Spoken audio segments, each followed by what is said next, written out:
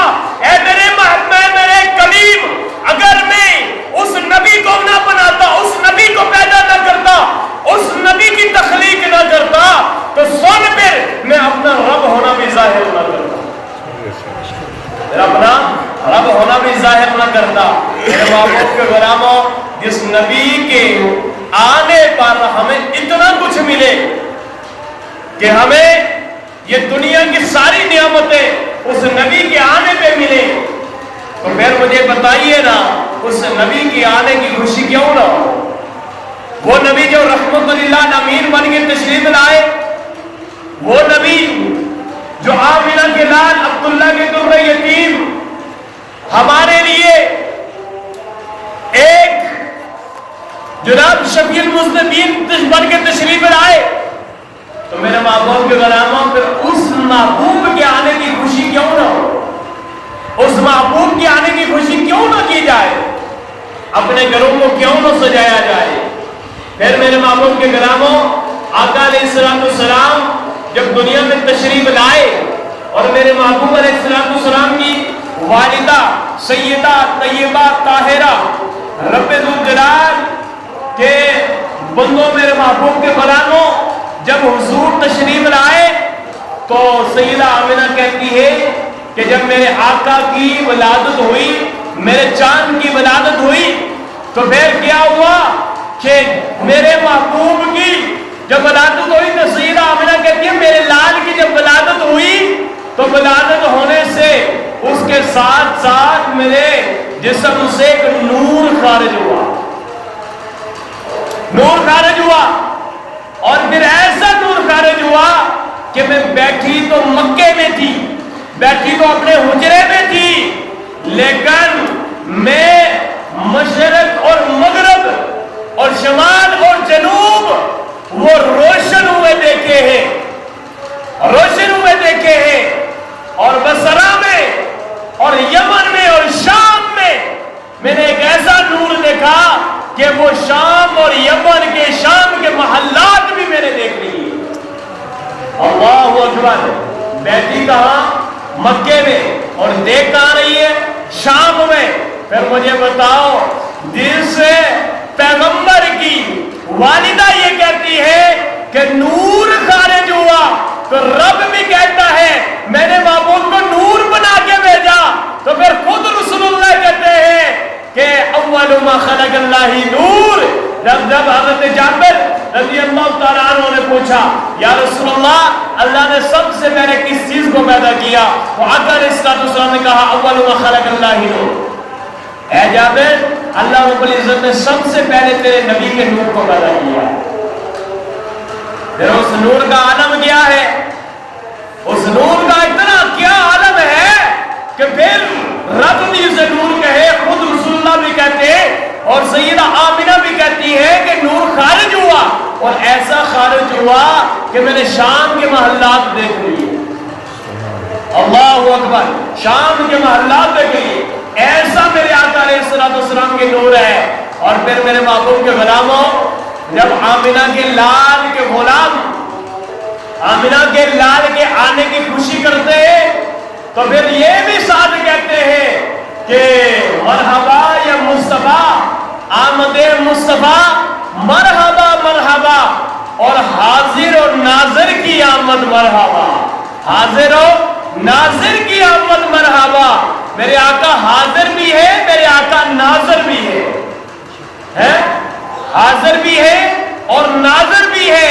میرے آقا سن بھی رہے ہیں، میرے آقا دیکھ بھی رہے ہیں، میرے آقا دیکھ بھی رہے ہیں۔ اور پھر میرے محبوب کے غلاموں، میرے آقا علیہ السلام مدینہ کے اب روضہ رسول کے اندر موجود ہے، لیکن میرے آقا علیہ السلام دیکھ رہے ہیں۔ ہمارا یہ عقیدہ ہے، حضور دیکھ رہے ہیں، بولو دیکھ رہے ہیں، دیکھتے ہیں تو تب بھی کہ یہ دیکھ رہے ہیں یہ منظر بھی کہ ہم مل کے حضور کی شان بیان کر رہے ہیں، حضور پر درود پڑا ہے، حضور مدینہ میں بیٹھ کر یہ دیکھ رہے ہیں کہ کشمیر کے اندر دریا کے قریب، دریا کے کنارے پہ ایک فیضان مدینہ مسجد فاروقیہ کے اندر میرے کچھ امتی بیٹھ کر میرا ذکر بھی کر رہے ہیں،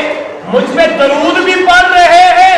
حضور آپ سب کو جانتے ہیں، مجھے جانتے ہیں، آپ کا نام جانتے ہیں، میرا نام جانتے ہیں، آقا آپ کی والدین کو جانتے ہیں، میرے والدین کو جانتے ہیں، اور آقا ہمیں یہ بھی جانتے ہیں کہ یہ کس قبیلے سے تعلق رکھتے ہیں، یہ کس قبیلے سے تعلق رکھتے ہیں۔ میرے محبوب کے غلاموں، ہم اس نبی کی ولادت کرتے ہیں جن کا وصال ہونے کے بعد بھی وہ منظر سارا دیکھ رہے ہیں، وہ منظر سارا دیکھ رہے ہیں، اور پھر دیکھ ہی نہیں رہے، سن بھی رہے ہیں، اور سن ہی نہیں رہے بلکہ جواب بھی عنایت فرما رہے ہیں، جواب بھی عنایت فرما رہے ہیں، جواب بھی دے رہے ہیں۔ تو پھر ہم کیوں نہ کہ حضور کی آمد کی خوشی اس انداز سے کی جائے کہ کون سی جگہ ایسی ہے جہاں حضور موجود رہے، کون سی جگہ ایسی ہے؟ میرے محبوب کے غلاموں، اللہ رب العزت ہر جگہ موجود ہے، ہر جگہ، کوئی جگہ ایسی نہیں جہاں رب موجود نہ ہو، بلکہ ہر جگہ موجود ہے۔ تو جب ہر جگہ رب موجود ہے تو رب کے سب سے زیادہ قریب کون ہے؟ سب سے زیادہ قریب کون ہے؟ جس کے لیے رب ذوالجلال یہ کہہ رہا ہے کہ موسیٰ اگر میں اپنے حبیب کو پیدا نہ کرتا تو پھر میں اپنے رب ہونا بھی ظاہر نہ کرتا۔ میرے محبوب کے غلاموں، کیا رب ذوالجلال اپنے حبیب کو ہر جگہ موجود، ہر جگہ پانے کے لیے اتنی عطا نہ فرماتا؟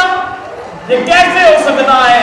رب ذوالجلال جہاں رب موجود ہے وہاں آمینہ کے لال موجود ہے، وہاں آمینہ کے لال موجود ہے، جہاں سے ہم پڑھیں اور حضور سماعت کرتے ہیں، جواب عنایت فرماتے ہیں۔ میرے محبوب کے غلاموں، ہم اس نبی کی ولادت کی خوشی کرتے ہیں جو نبی جہاں سے پڑھے ہم تو پھر وہ سن بھی رہا ہے، جواب بھی عنایت فرما رہے ہیں، اور ساتھ ہمیں جانتے بھی ہیں، پہچانتے بھی ہیں، ہم کس قبیلے سے تعلق رکھتے ہیں یہ بھی جانتے ہیں۔ اور پھر میرے محبوب کے غلاموں، میرے آقا علیہ السلام وہ ہے کہ کئی اولیاء کو سامنے کھڑے میرے آقا علیہ السلام کی زیارت کی ہے۔ اگر کسی کو کوئی شک ہے تو اٹھائیے عاشقان رسول، اٹھائیے گولڑے کے تاجدار،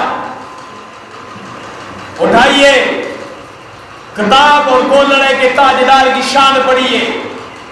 گولڑے کے تاجدار پیر میر علی شاہ علیہ رحمہ نے جب آرام فرما رہے تھے، اللہ آرام فرما رہے تھے، تو پھر آرام کے اندر عصر کی سنتیں قضا ہونے لگی۔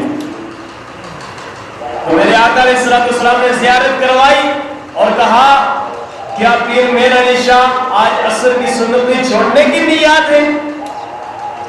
آج چھوڑنے کی نیت ہے؟ اور دیکھا حضور تشریف لائے، حضور نے جگایا۔ میرے محبوب کے غلاموں، پھر اسی عالم میں پیر میر علی شاہ صاحب نے کیا بولا؟ اللہ جب وہ دوحا کا چہرہ دیکھا تو بولے سبحان اللہ، بولو یا سبحان اللہ، ما اجملکا ما احسنکا ما اکملکا۔ اور کتنے تیرے علی، کتنے تیری سنا گستاخ کیا، کتنے جا لیا۔ یہ چہرہ وہ دوحا دیکھا تو یہ بولا۔ اور میں آپ کو یہ بھی بتاتا ہوں، یہ تو پیر میر علی شاہ علیہ رحمہ کی شان ہے نا. میں یہ کوٹلی گلہار شریف والے جو حضرت صاحب ہیں ان کے ایک مرید ہمارے گاؤں کے اندر ادھر موجود ہے مولانا عالم سلطانی صاحب. کئی لوگ شاید تمہیں جانتے ہو, بہت بڑے عالم دین ہیں. اب وہ بیچارے بیمار ہیں, انہیں کوئی فالج کا اٹیک ہوا, پھر بھی فالج کے اٹیک ہونے کے باوجود بھی آج تک ان کی تہجد گزار نہیں ہوئی, آج تک ان کی نماز گزار نہیں ہوئی. تو وہ مولانا صاحب یہ کہتے ہیں کہ ایک مرتبہ پوری زندگی میں ابھی تک وہ بیمار ہیں, فالج کے اندر موجود, لیکن پھر بھی رب الجلال کے وہ شکر گزار ہیں, اور پھر بھی آج بھی وہ تہجد گزاری کے اندر ہیں. وہ تہجد پڑھتے ہیں, نماز پڑھتے ہیں, تھوڑا بہت ہلکا پھلکا چل لیتے ہیں, لیکن زیادہ چل نہیں سکتے, لیکن پھر بھی اس کے باوجود وہ یہ کہتے ہیں کہ میری پوری زندگی کے اندر ایک مرتبہ تہجد گزار ہوئی, ایک مرتبہ تہجد گزار ہوئی. تو جب تہجد گزار ہوئی جس رات کو وہ رات گزر گئی, تو صبح میرے ٹیبل پہ خط پڑا تھا حضرت صاحب کا کہ مولانا تہجد کی پابندی کیا کرے. رات کو تہجد کی نماز گزار ہوئی, صبح میری ٹیبل پہ پڑا تھا وہ خط کہ مولانا تہجد کی پابندی کیا کرے. جس میرے محبوب کے گراما جس کے مرید کی صرف ایک تہجد گزار ہو, وہ مرشد, وہ پیر غافل نہیں ہے, دیکھ نہیں رہے, وہ کس غافل نہیں ہے, وہ اپنے مرید کو دیکھ رہا ہے کہ کس کی نماز گزار ہو رہی ہے, وہ کس طرح قضا کر رہا ہے, پھر پیغام دے رہا ہے کہ مولانا نماز کی تہجد کی پابندی کیا کرے. اگر غلاموں کا یہ عالم ہے تو پھر آقا کا عالم کیا ہوگا؟ غلاموں کا یہ عالم ہے تو پھر آقا کا عالم کیا ہوگا؟ لیکن ایک بات اور بھی ہے, یہاں ہم یہ کہتے ہیں کہ فلاں پیر صاحب کے پاس گئے تھے, انہیں ہمیں کچھ نہیں دیا, ان سے ہم مطمئن نہیں ہوئے, وہ ہمیں مطمئن کر نہیں سکے, ہم ان کے مرید ہیں وہ نظر نہیں رکھتے. کوئی بھی پیر ہے اگر ولی کامل ہے, وہ کامل ولی ہے, نماز و تہجد کا پابند ہے, وہ اپنے مریدین کے سر پہ رہتا ہے, وہ اپنے مریدین کے سر پہ رہتا ہے. اب سوال یہ پیدا ہوتا ہے کہ کوئی یہ کہے کہ میں فلاں پیر کا مرید ہوں, تو انہوں نے کبھی مجھے نماز کے لیے جگایا بھی نہیں. اس کی وجہ کیا ہے؟ اس کی وجہ یہ ہے کہ جس دن سے پیر نے ہمیں پابند کیا, کیا اس طرح ہم پابند رہے؟ نہیں رہے. اگر پابند نہیں رہیں گے تو پھر پیر بھی اس طرح کی نظر کبھی نہیں کریں گے. اب بات یہ تھی کہ انہیں خط کیسے ملا؟ ان کی وجہ یہ تھی کہ جس دن سے انہوں نے اپنے مرشد کے ہاتھ میں ہاتھ دیا, اس دن سے اس دن تک فالج کے اندر بھی, فالج کی بیماری کے اندر بھی مبتلا ہے, لیکن آج تک بھی تلاوت قرآن پاک قضا نہیں ہوئی, نماز قضا نہیں ہوئی, تہجد گزاری قضا نہیں ہوئی, اور آج وہ قضا نہیں ہوئے, بلکہ وہ مولانا یہ کہتے ہیں باقی درگاہ کے اندر پیر جو ہے اپنے مرید کو وظیفہ بتا دیتے ہیں, یہ وظیفہ کرو, گلہار شریف پڑھے. وہ پیر, وہ حضرت صاحب بلکہ بتاتے نہیں, وہ وظائف دکھاتے نہیں, بلکہ وہ خود کھلاتے, بلکہ وہ خود کھلاتے کہ یہ کھایا جائے. مولانا اب جو ہے نا حضرت مولانا رحمداد صاحب ابھی نام نوٹا کے اندر مولانا موجود ہے. میں ایک مرتبہ کسی سلسلے میں ان کے پاس گیا, انہوں نے مجھے بلایا اور میں گیا. میرے محبوب کے غلاموں, وہ یہ دسترخوان میں بیٹھے کہہ رہے ہیں, وہ یہ بات کہہ رہے تھے کہ ہر جگہ پیر خانہ موجود ہے, لیکن اپنا اپنا اندازہ ہے پیروں کا, لیکن ہمارے حضرت صاحب یہ ہے وہ ہمیں وظائف دیتے نہیں, بلکہ ہمیں خود منہ میں ڈالتے, کہتے ہیں کھاؤ, کھاؤ گے تو زندہ رہو گے, اگر کھاؤ گے نہیں تو مر جاؤ گے. یہ دو طرح کی زندگی ہوتی ہے.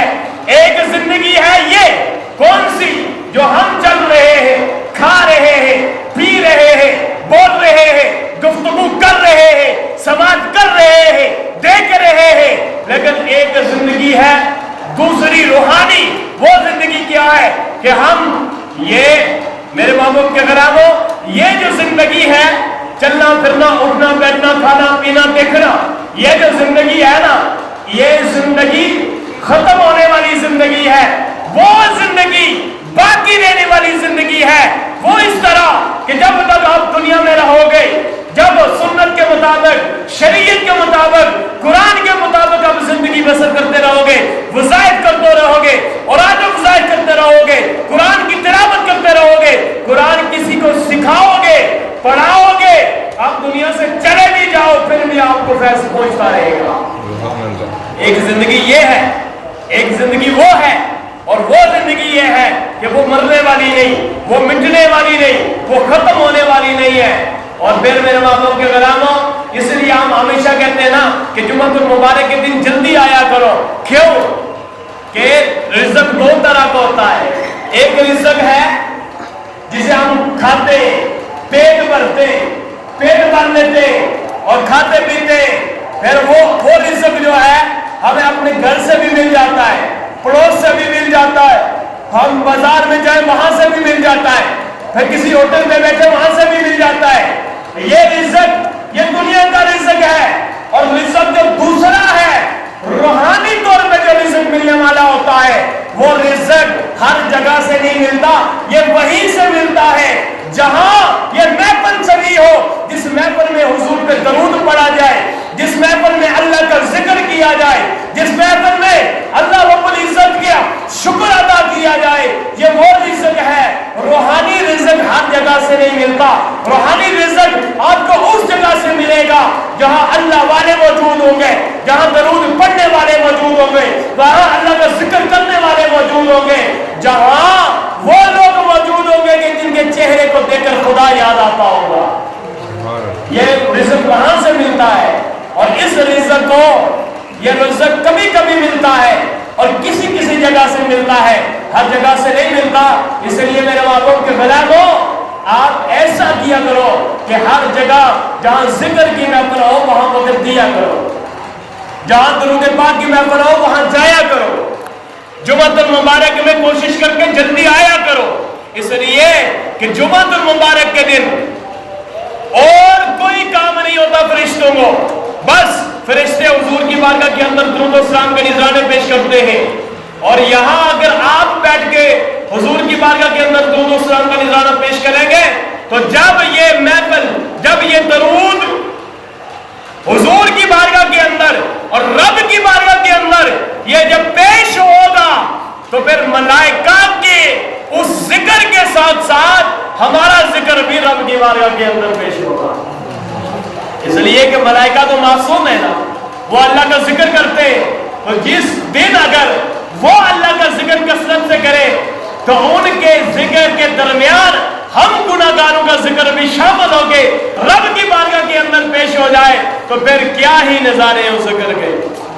اور میرے باتوں کے غلاموں، اس لیے کہتے ہیں کہ آج میں بات کر رہا تھا کہ حضور رحمت للعالمین پر کے تشریف لائے، اور حضور کا نور آج اولیاء کے چہروں پہ دیکھیں آپ، وہاں سے آپ کو ملے گا، جو قرآن پڑھتے ہیں، جو درود پڑھتے ہیں، جو وظائف کرتے ہیں، ان کے چہرے کی طرف دیکھیے، وہ نور برستا ہوا نظر آئے گا۔